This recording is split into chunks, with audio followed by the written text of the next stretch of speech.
Vamos lá então, pessoal, dando continuidade aos nossos estudos. Professor Ricardo, Colégio Vicentino Nossa Senhora das Graças, começando um novo estilo aqui de aulas, também uma novidade para todos nós, sobretudo para mim, que tem um pouco de receio de mexer com esse tipo de situação, como todos vocês sabem, mas temos que aprender a nos virar aí, vamos em frente.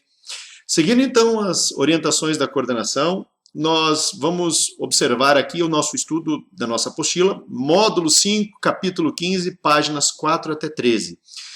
Nós veremos aqui um baita de um resumo, então, daquilo que está na nossa apostila. Não se preocupem, porque não terá nada além do que está lá e nem menos do que está lá. Então, será tudo aquilo que vocês veriam, então, lá na nossa apostila. Vamos, então, ver o que é o mais importante.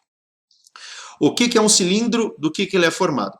Quando nós pegamos um cilindro, esse exemplo que vocês têm aqui, esse modelinho que eu coloquei aqui, ele é até chamado de cilindro oblíquo ou cilindro inclinado, mas nós poderíamos ter qualquer outro cilindro.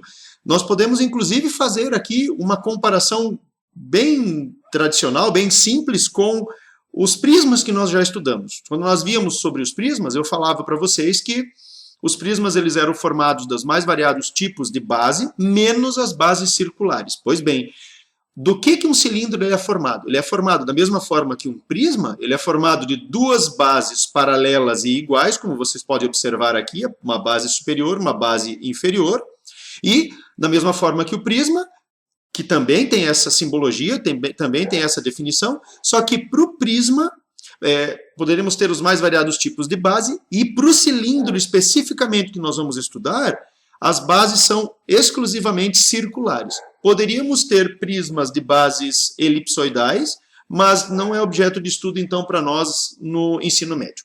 Vamos em frente, então. Eu não vou colocar aqui para vocês definições a princípio sobre cilindros, porque o que interessa para vocês é como utilizar, sobretudo no vestibular ou no Enem. Eu coloquei aqui 4 situações, poderia ter multiplicado essas situações, mas aqui eu coloquei 4 situações de importância e aplicações práticas dos cilindros. Primeiro exemplo aqui, utensílios domésticos, eu coloquei aqui uma panela, mas poderia ter colocado um filtro de água, por exemplo, né? Não daria diferença nenhuma. Aqui, circulação de sangue numa artéria, nós sabemos então que as artérias têm o formato então, de canos, né? Como se fossem cilindros. Aqui, funcionamento de motores, o pessoal aí que entende bem do motor vai saber que tipo de motor que é esse, mas eu não entendo nada, então só coloquei aqui o exemplo para vocês, né? Aqui eu também coloquei um exemplo de sistema hidráulico de edifícios, que vocês podem ver aqui que todo edifício, toda uma casa também é regada pelos canos, né? Canos de água que nós chamamos, né? Então, o sistema hidráulico, que é uma aplicação muito prática aqui para nós dos cilindros.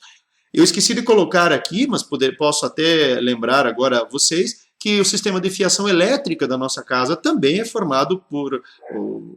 Os cabos são feitos de formato de cilindro, né? Ora, quais são os elementos, então, de um cilindro?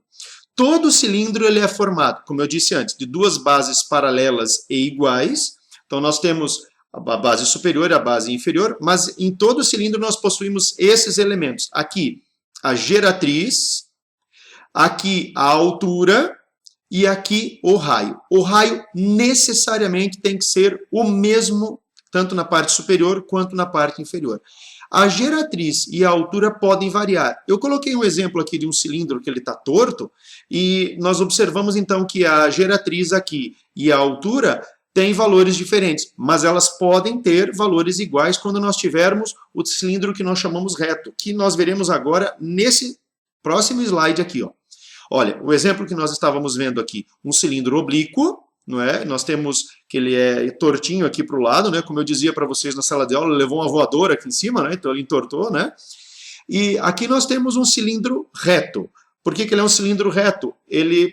Porque a sombra da base superior, ela coincide com a base inferior, certo? Esse tipo de cilindro aqui também, o cilindro reto ou de revolução, ele pode ser obtido pela rotação de um retângulo, ó, nós temos aqui ó, um retângulo, certo? Aqui um retângulo. Quando esse retângulo gira em torno desse eixo, ele vai formar para nós um cilindro reto, ou de revolução, como o próprio nome está indicando. O que nós veremos na sequência agora? O que vai ser pedido para vocês calcularem dos cilindros. Isso é o mais importante de tudo, aquilo que eu preciso calcular do elemento que eu estou estudando. No cilindro, um primeiro elemento que nós podemos ter é o que se chama secção meridiana. Eu falava para vocês em sala que secção é sempre um corte. Então nós temos aqui uma secção meridiana, um corte feito pelo meio desse cilindro. Como vocês podem observar aqui, ó, tem esse símbolo 2Rs, seria o dobro do raio ou também o diâmetro, como vocês preferirem. Então nós temos, ó, daqui até aqui o diâmetro desse cilindro e aqui nós temos a altura. Como vocês podem perceber, a figura que é formada aqui para nós é um retângulo. Por isso que aqui nós temos a superfície da secção meridiana. Quando eu falo superfície ou área, é a mesma coisa, tá? A superfície da secção meridiana, então, 2R seria a base do retângulo, vezes H, que é a altura do retângulo. Então, sempre que o exercício falar de uma secção meridiana, é um corte feito pelo meio desse cilindro. Normalmente é formado um retângulo, mas pode acontecer de formar um quadrado, que nós veremos mais para frente também nos próximos slides. Como eu disse, o que vai ser pedido para vocês? Aqui, ó. Dentro de um tipo especial de cilindro, nós temos aqui o chamado cilindro equilátero. Deixa eu só voltar aqui no slide anterior, ó. Eu disse para vocês que quando nós temos um cilindro qualquer, o corte feito aqui no meio, ele forma para nós um retângulo. Mas quando nós tivermos um cilindro equilátero, observem, o nome equilátero significa então que nós temos algo que é igual. O que vai ser igual para ser chamado de cilindro equilátero? É que o diâmetro desse cilindro necessariamente tem que ser igual à altura. Ó, a altura é igual ao dobro do raio, ou a altura é igual ao diâmetro. É a mesma coisa. Quando isso aqui acontecer, nós teremos então aqui, ó, uma consequência de que a secção meridiana, o corte feito aqui no meio desse cilindro, forma um quadrado. Isso é bastante importante quando nós estudarmos as questões que caem no vestibular, que falam bastante sobre isso, de secção meridiana. Ora, o que vai ser pedido para vocês calcularem? Aqui nós veremos a seguinte situação. Vejam bem, tem um esqueminha aqui para vocês observarem, um cilindro sendo desmontado. Observem bem aqui o que acontece. Ó. Ele sendo desmontado ou ele sendo planificado, como vocês prefiram que chamar aí. Ó. Vejam, então nós temos um cilindro ele abrindo aqui, certo? E o que acontece quando ele abre? Ele forma, observem, um retângulo e aqui, tanto na parte superior quanto na parte inferior, são formados dois círculos. Com isso, nós já temos a noção das áreas desse retângulo. Quando o exercício fala da área lateral de um cilindro, nós vamos pegar essa parte que está aqui em azul, que forma para nós um retângulo. Normalmente, pode formar um quadrado também, não é? Mas forma para nós aqui um retângulo, certo?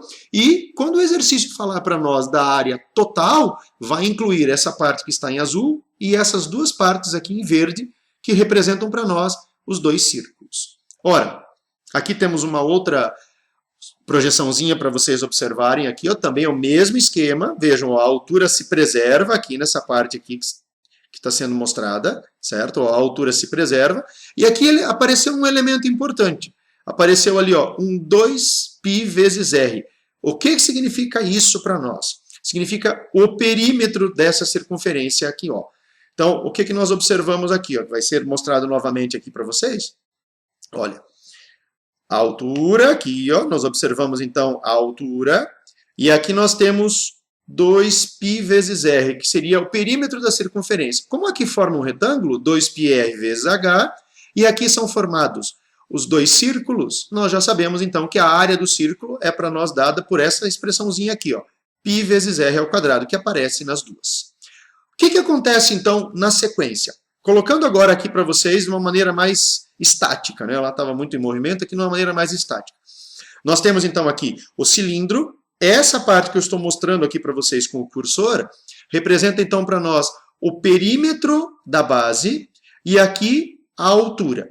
Essa parte aqui que está em azul, quando ela abre, forma para nós então aqui um retângulo, e aí nós temos, ó, 2πr vezes h, que isso corresponde para nós ao chamada superfície lateral ou área lateral, que nós já vimos no esquema anterior que ela forma um retângulo, né, quando o cilindro foi desmontado, e essas duas partezinhas que estão em verde, tanto a parte superior quanto a parte inferior, são os dois círculos que eu falei para vocês. Então nós temos a área lateral, essa aqui, certo? E quando o exercício falar para nós da área total, vai incluir essa parte que está em azul, também essas duas partes em verde. Juntando tudo isso aqui, essas expressões, nós temos então aqui ó, a área da base, que nós já sabemos lá no ensino fundamental, π vezes r ao quadrado, e aqui a área total, 2πr, h mais r ou r mais h. Não se preocupem, porque na próxima aula que nós teremos, eu vou mostrar para vocês alguns exercícios da apostila onde que isso se aplica. Não se preocupem com isso aí não, para às vezes ficar pensando assim, é muita fórmula para gravar. Não. Se vocês observarem, são apenas duas expressõezinhas aqui. A área do círculo e aqui a área de um retângulo. E como eu vou mostrar para vocês nos exercícios, ficará bem fácil a aplicação. Mas tem um outro elemento aqui, que é para nós, além das áreas, também pode ser pedido o que nós chamamos de volume de um cilindro. Eu disse no início dessa aula aqui que os cilindros e os prismas, eles se comportam praticamente do mesmo jeito. Então, o que nós fazemos? Nós vamos adequando as fórmulas do cilindro, certo? Para aquelas fórmulas do prisma. Se nós lembrarmos das fórmulas tanto das áreas quanto do volume do prisma, nós fazíamos assim, que o volume do prisma era a área da base vezes a altura. E, se vocês lembrarem, eu dizia para vocês assim, a área da base depende do tipo de base que o prisma tem. Ora, o cilindro ele fica muito fácil de ser utilizado, por quê?